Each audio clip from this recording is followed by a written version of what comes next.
نو ځینې انسانان داسې دي چې هغه د الله تعالی ملاقات غواړي خوښوي، او ځینې داسې دي چې هغه نه خوښوي. او حدیث مبارک کې راځي، نبی علیہ الصلوۃ والسلام فرمایي، بخاری شریف کې روایت ده، من احب لقاء الله احب الله لقاءه ومن كره لقاء الله كره الله لقاءه. کم کس چې د الله تعالی ملاقات خوښوي نو الله د هغه ملاقات خوښوي، او کم کس چې د الله ملاقات نه خوښوي نو الله تعالی د هغه ملاقات هم نه خوښوي.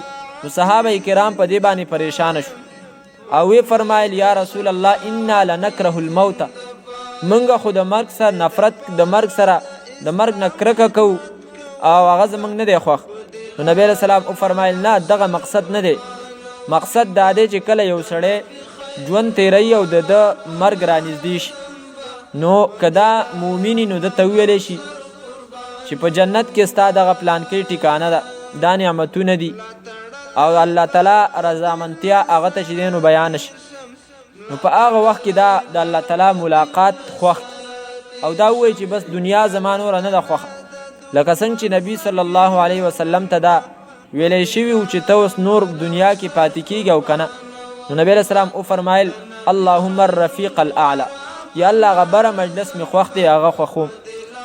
نو دې سړي د ملاقات د الله تعالی هم خوښه شي، او که کافری نافرمانی نو ده ته په هغه وخت کې وویلی شي چې پلانکې ځای د جهنم هغه ستا دی او عذابونه دي. نو دا په هغه وخت کې د الله تعالی ملاقات چې دی نو ناخوښ کی نه خوښوم، نو الله تعالی هم د هغه ملاقات ناخوښ.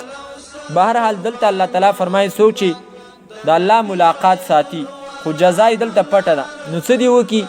نو د دې دپاره سورت کهف آیت نمبر 110 کې الله تعالی فرمایي، فمن کان یرجو لقاء ربه، څوک چې د الله تعالی ملاقات غواړي، فلیعمل عملا صالحا، نو هغه د نیک اعمال وکړي، ولا یشرک بعبادت ربه احدا، د الله په بندګۍ کې د الله تعالی سره څوک نه شریک کوي. هلته به انشاءالله به ویو چې د الله په بندګۍ کې د نه شریک کولو مطلب دا دی چې نیک عمل کوه خو ریاکاري مه کوه، ځکه هلته عمل مخکې راوړ، حالانکه عمل خو وروستو دی، اول عقیده ده. خو هلته علما فرمایي چې دلته د دې شرک نه مراد وړوکی شرک دی چې هغه ریاکاري ده. اوس دا نیک عمل به څنګه کې؟ نو سورت احزاب آیت نمبر 21 کې الله تعالی فرمایي، لقد کان لکم فی رسول الله اسوة حسنه لمن کان یرجو الله والیوم الاخر، چې د الله ملاقات او د آخرت طلبګار نو بیا او الله ته وایي چې ته نیک عمل کوه. نو څنګه نیک عمل وکم؟